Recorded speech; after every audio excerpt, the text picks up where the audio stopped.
canal, o mensageiro não é importante, mas sua curtida é. Curta, inscreva-se e compartilhe cultura. Deixe livros que gostaria de ouvir nos comentários. Obrigado pela preferência. A chave, Machado de Assis, parte 1. Não sei se lhes diga simplesmente que era de madrugada, ou se comece num tom mais ético. Aurora, com seus róseos dedos. A maneira simples é o que melhor me conviria a mim, ao leitor, aos banhistas que estão agora na praia do Flamengo. Agora, isto é, no dia 7 de outubro de 1861, que é quando tem princípio este caso que lhes vou contar. Convinha-nos isto, mas há lá um certo velho, que me não leria, se eu me limitasse a dizer que vinha nascendo à madrugada, um velho que... Digamos quem era o velho. Imaginem os leitores um sujeito gordo, não muito gordo, calvo, de óculos, tranquilo, tardo, meditativo. Tem 60 anos, nasceu com o século. Traja asseadamente um vestuário da manhã, vê-se que é abastado ou exerce algum alto emprego na administração. Saúde de ferro. Disse já que era calvo, equivale a dizer que não usava cabeleira. Incidente sem valor, observará a leitora, que tem pressa. Ao que lhe replico que incidente é grave, muito grave, extraordinariamente grave. A cabeleira devia ser o natural apêndice da cabeça do Major Caldas, porque cabeleira traz ele no espírito, que também é calvo. Calvo é o espírito. O Major Caldas cultivou as letras, desde 1821 até 1840 com um ardor verdadeiramente deplorável. Era poeta, compunha versos com presteza, retumbantes, cheios de adjetivos, cada qual mais calvo do que ele tinha de ficar em 1861. A primeira poesia foi dedicada a não sei que outro poeta, e continha em germe todas as odes e glosas que ele havia de produzir. Não compreendeu nunca o Major Caldas que se pudesse fazer outra coisa que não glosas e odes de toda a casta, pindáricas horacianas, e também edílios pescatóricos, obras perfeitamente legítimas na aurora literária do Major. Nunca para ele houve poesia que pudesse competir com a de um Diniz ou Pimentel Maldonado, era a sua cabeleira do espírito. Ora, é certo que o Major Caldas, se eu dissesse que era de madrugada, dar-me um muxoxo ou franziria a testa com desdém. Madrugada? Era de madrugada? Murmuraria ele. Isto diz aí qualquer preta, nhanhã, era de madrugada? Os jornais não dizem de outro modo, mas numa novela. Vá pois. A aurora, com seus dedos cor-de-roça, vinha rompendo as cortinas do Oriente, quando Marcelina levantou a cortina da barraca. A porta da barraca olhava justamente para o Oriente, de modo que não há inverossimilhança em lhes dizer que essas duas auroras se contemplaram por um minuto. Um poeta arcádico chegaria a insinuar que a aurora celeste enrubesceu de despeito e raiva. Seria porém levar a poesia muito longe. Deixemos-a do céu e venhamos a da terra. Lá está ela, à porta da barraca com as mãos cruzadas no peito, como quem tem frio, traje a roupa usual das banhistas, roupa que só dá elegância a quem já tiver em subido grau. É o nosso caso. Assim, à meia luz da manhã nascente, não sei se poderíamos vê-la de modo claro. Não, é impossível. Quem lhe examinaria agora aqueles olhos úmidos, como as conchas da praia, aquela boca pequenina, que parece um beijo perpétuo. Vede, porém, o talhe, a curva amorosa das cadeiras, o trecho de perna que aparece entre a barra da calça de flanela e o tornozelo. Digo tornozelo e não o sapato porque Marcelina não calça sapatos de banho. Costume ou vaidade? Pode ser costume, se for vaidade é explicável porque o sapato esconderia mal os pés mais graciosos de todo o Flamengo. Um par de pés finos, esguios, ligeiros. A cabeça também não leva coifa, tem os cabelos atados em parte trançados, tudo desleixadamente, mas de um desleixo voluntário e casquilho. Agora, que a luz está mais clara, podemos ver bem a expressão do rosto, é uma expressão singular de pombo e gato, de mimo e desconfiança. Há olhares dela que atraem, outros que distanciam, uns que inundam a gente, como um bálsamo. Outros que penetram como uma lâmina. É desta última maneira que ela olha para um grupo de duas moças, que estão à porta de outra barraca, a falar com um sujeito. Lambisgoias. Murmura entre dentes. Que é? Pergunta o pai de Marcelina, o Major Caldas, sentado ao pé da barraca, numa cadeira que o moleque lhe leva todas as manhãs. Que é o quê? Diz a moça. Tu falaste alguma coisa? Nada. Estás com frio? Algum. Pois olha. Amanhã está quente. Onde está o José? O José apareceu logo, era o moleque que acompanhava o mar. Aparecido José, Marcelina caminhou para o mar, com um desgarro de moça bonita e superior. Da outra barraca tinham já saído as duas moças, que lhe mereceram tão desdenhosa classificação. O rapaz que estava com elas também entrara no mar. Outras cabeças e bustos surgiram da água, como um grupo de delfins. Da praia alguns olhos, puramente curiosos, se estendiam aos banhistas ou cismavam puramente contemplando o petáculo das ondas que se dobravam e desdobravam, ou, como diria o Major Caldas, as convulsões de Anfitrite. O major ficou sentado a ver a filha, como o jornal do comércio aberto sobre os joelhos. Tinha já luz bastante para ler as notícias, mas não o fazia nunca antes de voltar a filha do banho. Isto por duas razões. Era a primeira a própria afeição de pai, apesar da confiança na destreza da filha, receava algum desastre.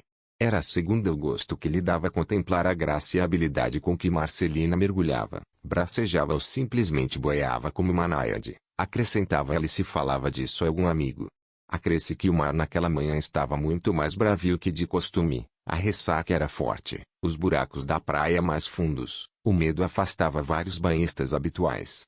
Não te demores muito, disse o major, quando a filha entrou, toma cuidado. Marcelina era destemida, galgou a linha em que se dava a arrebentação, e surgiu fora muito naturalmente. O moleque, aliás bom nadador, não rematou a façanha com igual placidez, mas galgou também e foi surgir ao lado da sinha moça. Hoje o bicho não está bom, ponderou um banhista ao lado de Marcelina, um homem maduro, de Suíças, ar aposentado. Parece que não, disse a moça, mas para mim é o mesmo. O major continua a não gostar d'água salgada? Perguntou uma senhora. Diz que é um militar de terra e não do mar, replicou Marcelina, mas eu creio que papai o que quer é ler o jornal à vontade.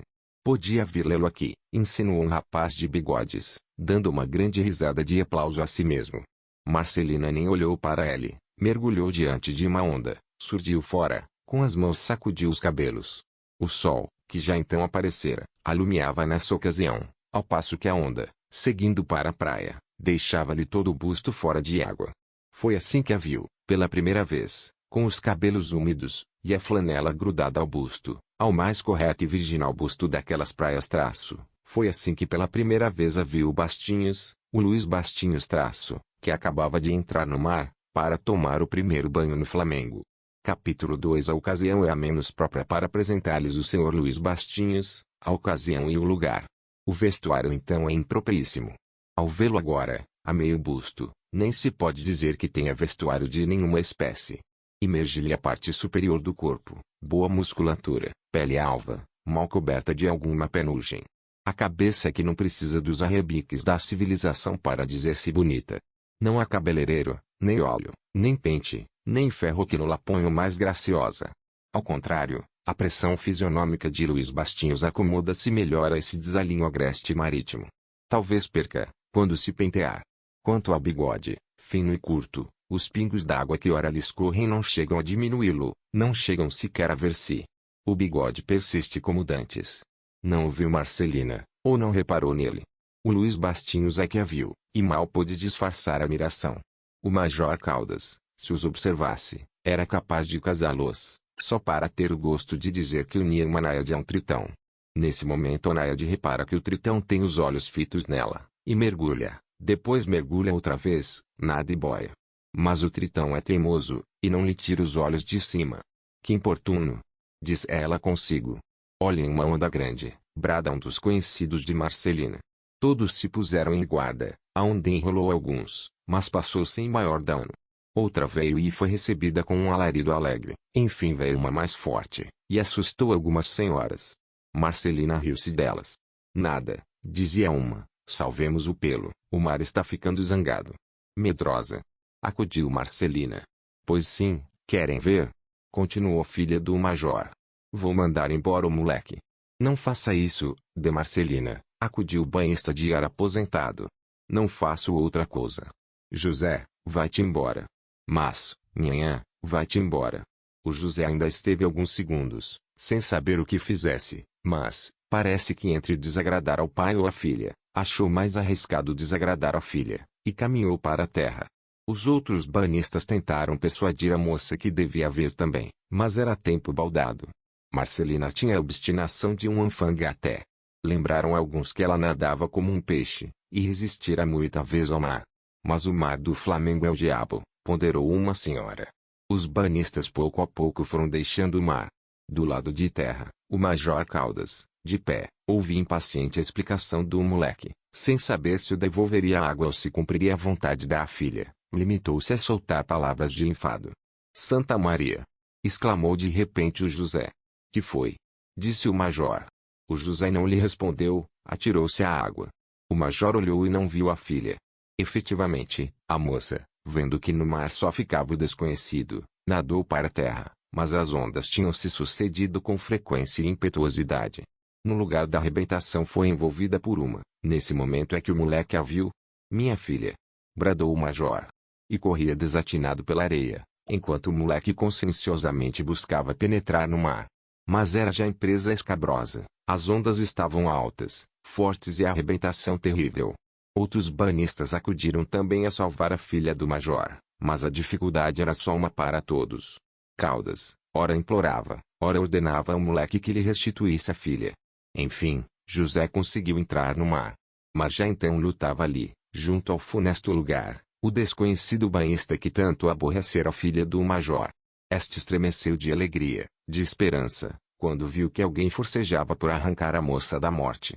Na verdade, o vulto de Marcelina apareceu nos braços do Luiz Bastinhos, mas uma onda velha os enrolou a ambos.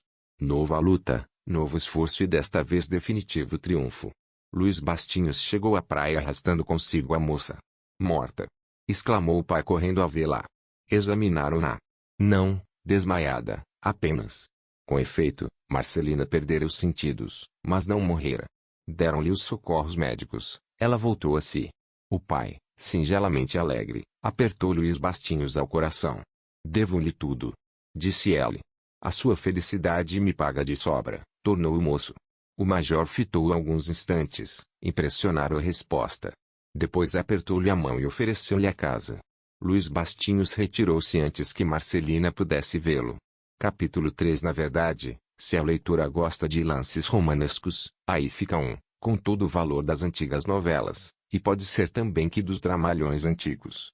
Nada falta: o mar, o perigo, uma dama que se afoga, um desconhecido que a salva, um pai que passa da extrema aflição ao mais doce prazer da vida. Eis aí com que marchar-se erradamente aos 5 atos maçudos e sangrentos, rematando tudo com a morte ou a loucura da heroína. Não temos quem nenhuma coisa nem outra. A nossa Marcelina não morreu nem morre, douda pode ser que já fosse, mas de uma doidice branda, a doidice das moças em flor. Ao menos pareceu que tinha alguma coisa disso, quando naquele mesmo dia soube que fora salva pelo desconhecido. Impossível! Exclamou. Por quê? Foi ela deveras? Pois então. Salvo-te com perigo da vida própria. Houve um momento em que eu cuidei que ambos vocês morriam enrolados na onda.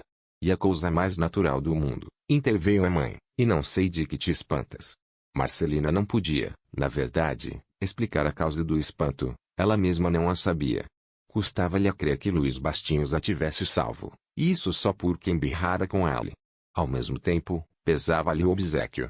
Não quisera ter morrido, mas era melhor que outro a houvesse arrancado ao mar, não aquele homem, que afinal era um grande metediço. Marcelina esteve inclinada a crer que Luiz Bastinhos encomendara o desastre para ter ocasião de a servir. 2 dias depois, Marcelina voltou ao mar, já pacificado dos seus furores de encomenda. Ao olhar para ele, teve uns ímpetos de Xerxes, falo-ia castigar, se dispusesse de um bom e grande vergalho. Não tendo vergalho, preferiu flagelá-lo com os seus próprios braços, e nadou nesse dia mais tempo e mais fora do que era costume, não obstante as recomendações do major. Levava naquilo um pouco, ou antes, muito amor próprio, o desastre envergonhar-a. O Luiz Bastinhos, que já lá estava no mar, travou conversação com a filha do major. Era a segunda vez que se viam, e a primeira que se falavam. Soube que foi o senhor quem me ajudou. A levantaram-te ontem, disse Marcelina. O Luiz Bastinhos sorriu mentalmente, e ia responder por uma simples afirmativa, quando Marcelina continuou: ajudou, não sei. Eu creio que cheguei a perder os sentidos. E o senhor? Sim. O senhor foi quem me salvou. Permite-me que lhe agradeça. Concluiu ela, estendendo a mão. Luiz Bastinhos estendeu a sua, e ali, entre duas ondas, tocaram-se os dedos do Tritão e da Náiade. Hoje o mar está mais manso, disse Ellie. Está. A senhora nada bem. Parece-lhe. Perfeitamente. Menos mal. E como para mostrar a sua arte, Marcelina entrou a nadar para fora, deixando Luís Bastinhos. Este, porém, ou por mostrar que também sabia a arte que era destemido, ou por não privar a moça de pronto-socorro, caso houvesse necessidade ou enfim, e este motivo pode ter sido o principal, se não o único, para vê-la sempre de mais perto lá foi na mesma esteira, dentro de pouco era uma espécie de aposta entre os dois. Marcelina, disse-lhe o pai, quando ela voltou à terra, você hoje foi mais longe do que nunca. Não quero isso, ouviu? Marcelina levantou os ombros, mas obedeceu ao pai, cujo tom nessa ocasião era desusadamente ríspido. No dia seguinte, não foi tão longe a nadar, a conversar, porém, foi muito mais longe do que na véspera. Ela confessou ao Luís Bastinhos, ambos com água até o pescoço, confessou que gostava muito de café com leite, que tinha 21 anos, que possuía reminiscências do Tamberlic, e que o banho do mar seria excelente, se não a obrigassem a acordar cedo. Deita-se tarde, não é? Perguntou Luís Bastinhos. Perto de meia-noite. Oh. Dorme pouco, muito pouco. De dia dorme. Às vezes. Luís Bastinhos confessou, pela sua parte, que se deitava cedo, muito cedo, desde que estava a banhos de mar. Mas quando for ao teatro? Nunca vou ao teatro. Pois eu gosto muito. Também eu, mas enquanto estiver a banhos. Foi neste ponto que entraram as reminiscências do Tamberlic, que Marcelina ouviu, quando criança, e daí ao João Caetano, e do João Caetano a não sei que outras reminiscências, que a um e a outro fez esquecer a higiene e a situação. Capítulo 4. Saiamos do mar que há tempo. A leitora pode desconfiar que o intento do autor é fazer um conto marítimo, a ponto de casar os dois heróis nos próprios passos de Anfitrite, como diria o Major Caldas. Não, saiamos do mar. Já tens muita água, boa Marcelina. Tou muxovaterastitou, por Opelia. A diferença é que a pobre Ofélia lá ficou, ao passo que tu sais sem salva, com a roupa de banho pegada ao corpo, um corpo grego, por Deus. E entras na barraca, e se alguma coisa ouves, não são as lágrimas dos teus, são os resmungos do major. Saiamos do mar. Um mês depois do último banho a que o leitor assistiu, já o Luís Bastinhos frequentava a casa do Major Caldas. O major afeiçoara-se-lhe deveras depois que ele lhe salvara a filha. Indagou quem era, soube que estava empregado numa repartição de marinha, que seu pai, já agora morto, fora capitão de fragata e figurara na guerra contra Rosas. Soube mais que era moço bem reputado e decente. Tudo isto realçou a ação generosa e corajosa de Luís Bastinhos, e a intimidade começou, sem oposição da parte de Marcelina, que antes contribuiu para ela, com as suas melhores maneiras. Um mês era de sobra para arraigar no coração de Luís Bastinhos a planta do amor que havia germinado entre duas vagas do Flamengo. A planta cresceu, copou, bracejou ramos a um e outro lado, tomou o coração todo do rapaz, que não se lembrava jamais de haver gostado tanto de uma moça. Era o que ela dizia a um amigo de infância, seu atual confidente. E ela? Disse-lhe o amigo. Ela. Não sei. Não sabes?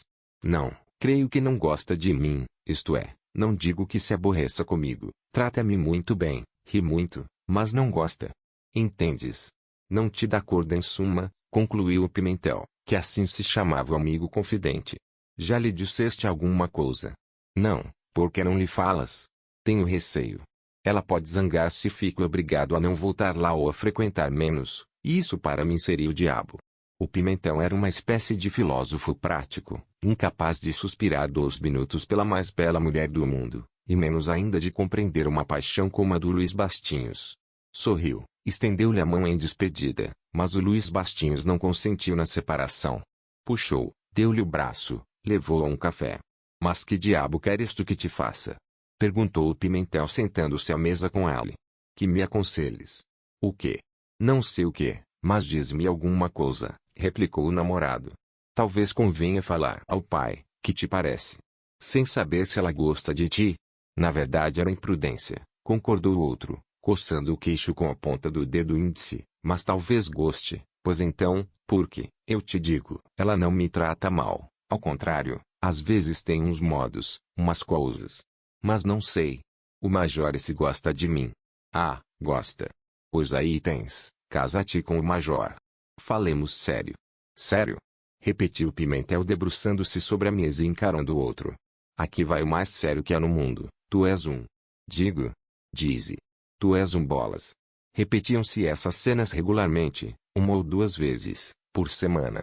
No fim delas o Luiz Bastinhos prometia duas coisas a si mesmo: não dizer mais nada ao Pimentel e ir fazer imediatamente a sua confissão a Marcelina. Poucos dias depois ia confessar ao Pimentel que ainda não dissera nada a Marcelina.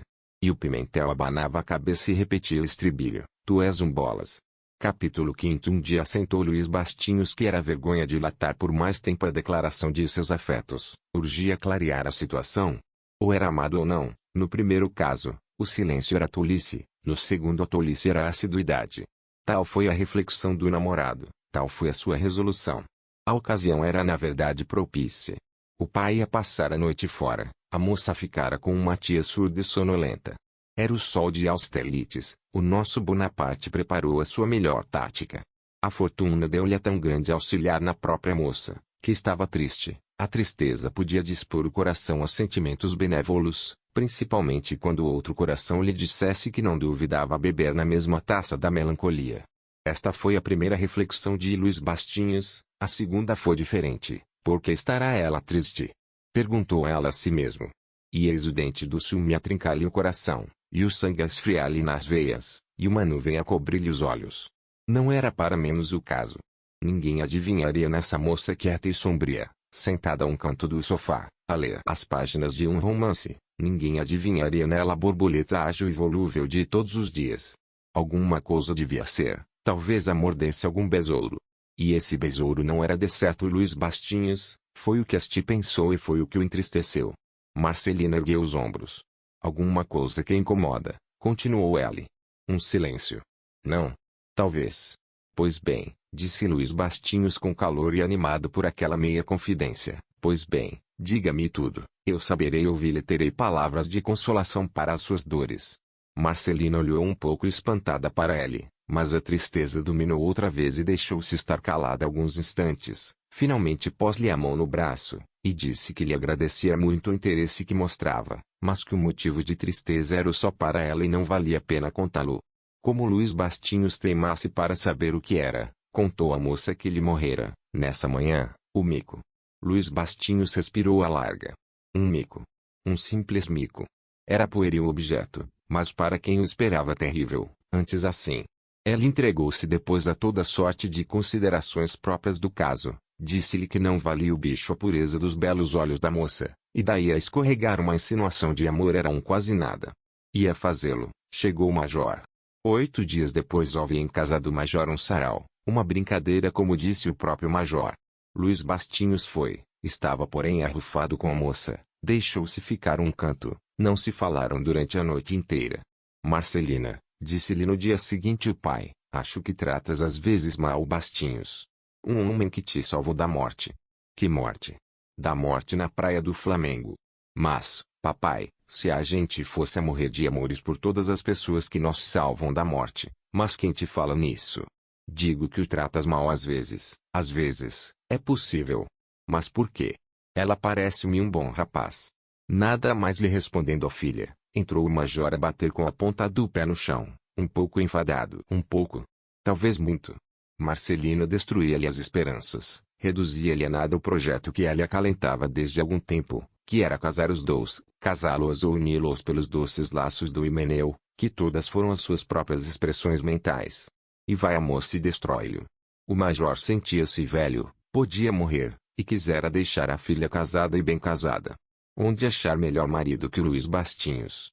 Uma pérola, dizia ela a si mesmo. E enquanto ela ia forjando e desforjando esses projetos, Marcelina suspirava consigo mesma, e sem saber por quê, mas suspirava. Também esta pensava na conveniência de casar e casar bem, mas nenhum homem lhe abrira deveras o coração. Quem sabe se a fechadura não servia nem uma chave? Quem teria a verdadeira chave do coração de Marcelina? Ela chegou a supor que fosse um bacharel da vizinhança, mas esse casou dentro de algum tempo, depois desconfiara que a chave estivesse em poder de um oficial de marinha. Erro, o oficial não trazia chave consigo. Assim andou de ilusão em ilusão, e chegou à mesma tristeza do pai. Era fácil acabar com ela, era casar com o Bastinhos. Mas se o Bastinhos, o circunspecto, O melancólico, o taciturno Bastinhos não tinha a chave. Equivalia a recebê-lo à porta sem lhe dar entrada no coração. Capítulo 6. Cerca de mês e meio depois fazia anos o major, que, animado pelo sarau precedente, quis comemorar com outro aquele dia. Outra brincadeira, mas desta vez rija, foram os próprios termos em que ela anunciou o caso ao Luís Bastinhos, alguns dias antes. Pode-se dizer e acreditar que a filha do major não teve outro pensamento desde que o pai lhe comunicou também. Começou por encomendar um rico vestido, elegeu costureira, adotou corte, coligiu adornos, presidiu a toda essa grande obra doméstica.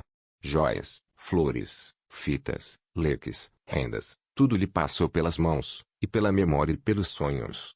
Sim, a primeira quadrilha foi dançada em sonhos, com um belo cavalheiro húngaro, vestido à moda nacional, cópia de uma gravura da ilustração francesa, que ela vira de manhã.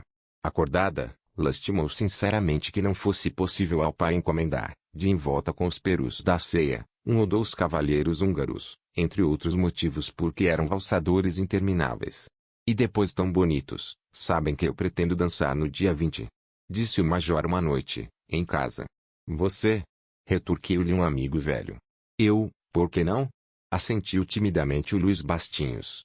Justamente, continuou o major voltando-se para o salvador da filha. E o senhor há de ser o meu vis-à-vis, eu. Não dança. Um pouco, retorquiu modestamente o moço. Pois há de ser o meu vis-à-vis. Luís Bastinhos curvou-se como quem obedece a uma opressão, com a flexibilidade passiva do fatalismo. Se era necessário dançar, ele o faria, porque dançava como poucos, e obedecer ao velho era uma maneira de amar a moça. Ai dele! Marcelina olhou-o com tamanho desprezo, que se ela lhe apanha olhar, não é impossível que de uma vez para sempre ali deixasse de pôr os pés. Mas não ouviu, continuou a arredá-los dali bem poucas vezes. Os convites foram profusamente espalhados.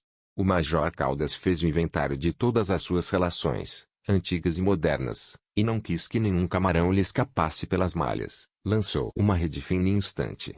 Se ela não pensava em outra coisa, o velho major era feliz, sentia-se poupado da adversidade, quando muitos outros companheiros vira cair, uns mortos, outros extenuados somente. A comemoração de seu aniversário tinha, portanto, uma significação muito alta e especial, e foi isso mesmo que ela disse à filha e aos demais parentes. O Pimentel, que também fora convidado, sugeriu a Luís Bastinhos a ideia de dar um presente de anos ao major.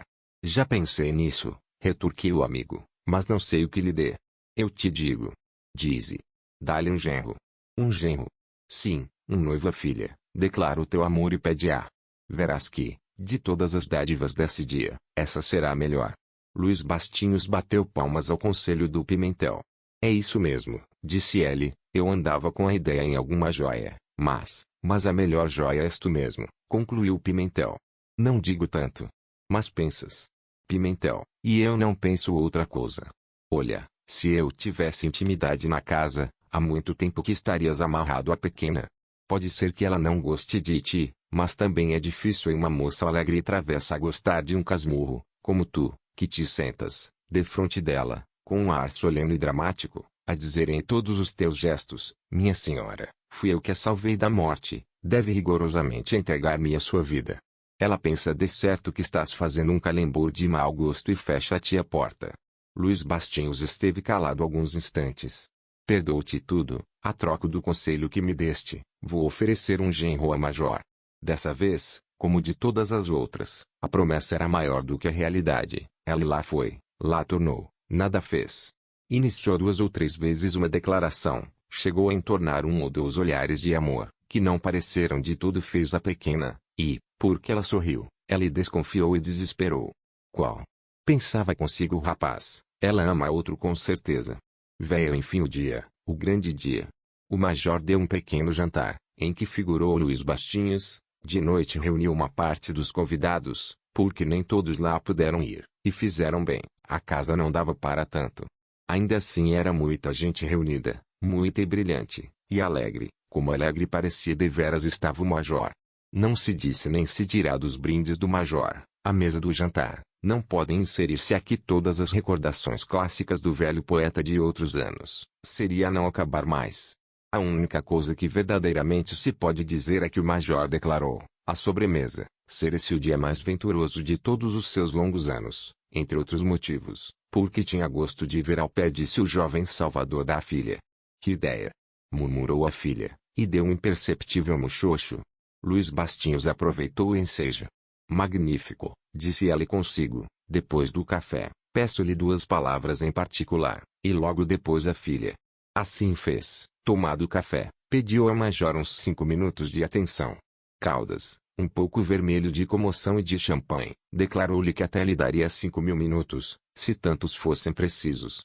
Luís Bastinhos sorriu lisonjeado a essa deslocada insinuação, e, entrando no gabinete particular do major, foi sem mais preâmbulo ao fim da entrevista, pediu-lhe a filha em casamento. O major quis resguardar um pouco a dignidade paterna, mas era impossível. Sua alegria foi uma explosão. Minha filha! Bradou ele, mas... Minha filha! Ora essa! Pois não! Minha filha! E abriu os braços e apertava com eles o jovem candidato, que, um pouco admirado do próprio atrevimento, chegou a perder o uso da voz. Mas a voz era, aliás, inútil, ao menos durante o primeiro quarto de hora, em que só falou o ambiciado sogro, com uma volubilidade sem limites. Cansou enfim, mas de um modo cruel. Velhacos! Disse ele, com que então? Amam-se às escondidas. Eu? Pois quem? Peço-lhe perdão, disse Luís Bastinhos, mas não sei. Não tenho certeza. Que? Não se correspondem. Não me tenho atrevido. O major abanou a cabeça com certo ar de irritação e lástima, pegou-lhe das mãos e fitou durante alguns segundos. Tu és afinal de contas um pandorga. Sim, um pandorga, disse ele, largando-lhe as mãos. Mas o gosto de os ver casados era tal, e tal a alegria daquele dia de anos, que o major sentiu a lástima converter-se em entusiasmo, a irritação em gosto, e tudo acabou em boas promessas. Pois digo-te, que te has de casar, concluiu ele. Marcelina é um anjo, tu outro, eu outro, tudo indica que nós devemos ligar por laços mais doces do que as simples relações da vida. Juro-te que serás o pai de meus netos. Jurava mal o major, porque daí a meia hora, quando ele chamou a filha ao gabinete, e lhe comunicou o pedido, recebeu desta a mais formal recusa, e porque insistisse em querer concedê-la ao rapaz, disse-lhe a moça que despediria o pretendente em plena sala, se lhe falassem mais em semelhante absurdo. Caldas, que conhecia a filha, não disse mais nada. Quando o pretendente lhe perguntou, daí a pouco, se devia considerar-se feliz, ela usou um expediente assaz enigmático, piscou-lhe o olho. Luís Bastinhos ficou radiante, ergueu-se às nuvens nas asas da felicidade. Durou pouco a felicidade, Marcelina não correspondia às promessas do major. 3 ou 4 vezes chegara-se a ela Luís Bastinhos, com uma frase piegas na ponta da língua, e vira-se obrigado a engoli-la outra vez, porque a recepção de Marcelina não animava mais. Irritado, foi sentar-se ao canto de uma janela, com os olhos na lua, que estava esplêndida, uma verdadeira nesga de romantismo. Ali fez 1000 projetos trágicos, o suicídio, o assassinato, o incêndio, a revolução, a conflagração dos elementos. Ali jurou que se vingaria de um modo exemplar. Como então soprasse uma brisa fresca, e ela a recebesse em primeira mão, à janela, acalmaram-se-lhe as ideias fúnebres e sanguíneas, e apenas lhe ficou um desejo de vingança de sala. Qual? Não sabia qual fosse, mas trouxe-lhe enfim uma sobrinha do major. Não dança? Perguntou ela a Luís Bastinhos. Eu? O senhor? Pois não, minha senhora. Levantou-se e deu-lhe o braço. De maneira que, disse ela, já agora são as moças que tiram os homens para dançar? Oh! Não! Protestou ele. As moças apenas ordenam aos homens o que devem fazer, e o homem que está no seu papel obedece sem discrepar. Mesmo sem vontade? Perguntou a prima de Marcelina. Quem é que neste mundo pode não ter vontade de obedecer a uma dama? Disse Luís Bastinhos com seu ar mais piegas. Estava em pleno madrigal, iriam longe, porque a moça era das que saboreiam esse gênero de palestra. Entretanto, tinham dado o braço, e passeavam ao longo da sala, à espera da valsa, que se ia tocar. Deu sinal a valsa, os pares saíram, e começou o turbilhão. Não tardou muito que a sobrinha do major compreendesse que estava abraçada a um valsista emérito, a um verdadeiro modelo de valsistas. Que delicadeza! Que segurança! Que acerto de passos! Ela, que também valsava com muita regularidade e graça, entregou-se toda ao parceiro. E eles unidos, a voltearem rapidamente, leves como 2 plumas, sem perder um compasso, sem discrepar uma linha, Pouco a pouco, esvaziando-se a arena, iam sendo os 12 objeto exclusivo da atenção de todos.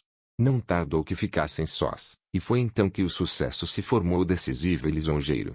Eles giravam e sentiam que eram o alvo da admiração geral, e ao senti-lo, criavam forças novas, e não cediam o campo a nenhum outro. Pararam com a música. Quer tomar alguma coisa? Perguntou Luís Bastinhos com a mais adocicada de suas entonações. A moça aceitou um pouco de água, e enquanto andavam elogiavam um ao outro, com o maior calor do mundo. Nenhum desses elogios, porém, chegou ao do major, quando daí a pouco encontrou Luís Bastinhos. Pois você estava com isso guardado. Disse ele. Isso quê?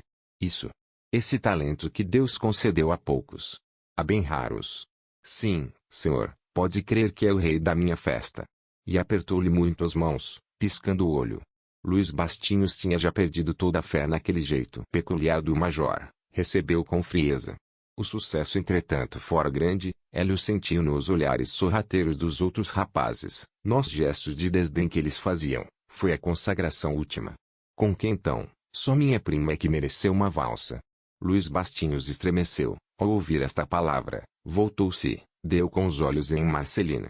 A moça repetiu o dito, batendo-lhe com o leque no braço. Ela murmurou algumas palavras, que a história não conservou, aliás deviam ser notáveis, porque ele ficou vermelho como uma pitanga. Essa cor ainda se tornou mais viva, quando a moça, enfiando-lhe o braço, disse resolutamente, vamos a esta valsa. Tremia o rapaz de comoção, pareceu-lhe ver nos olhos da moça todas as promessas da bem-aventurança, entrou a compreender os piscados do major. Então, disse Marcelina. Vamos. Ou está cansado? Eu? Que ideia. Não estou cansado. A outra valsa fora um primor, esta foi classificada entre os milagres. Os amadores confessaram francamente que nunca tinham visto um valsador como Luís Bastinhos. Era o impossível realizado, seria a pura arte dos arcanjos, se os arcanjos valsassem. Os mais invejosos tiveram de ceder alguma coisa à opinião da sala. O major chegou às raias do delírio. Que me dizem a este rapaz? Bradou ele a uma roda de senhoras. Ele faz tudo, nada como um peixe e valsa como um peão. Salvou minha filha para valsar com ela. Marcelina não ouviu estas palavras do pai, ou perdoou-lhe-as. Estava toda entregue à admiração. Luís Bastinhos era até ali o melhor valsista que encontrara. Ela tinha vaidade e reputação de valsar bem, e achar um parceiro de tal força era a maior fortuna que podia acontecer a uma valsista. Disse-lhe ela mesma, não sei se com a boca, se com os olhos, e ela repetiu-lhe a mesma ideia, e foram ratificar daí a pouco as suas impressões numa segunda valsa. Foi outro e maior sucesso. Parece que Marcelina valsou ainda uma vez com Luís Bastinhos, mas em sonhos, uma valsa interminável, numa planície, ao som de uma orquestra de diabos azuis invisíveis. Foi assim que ela referiu o sonho, no dia seguinte, ao pai.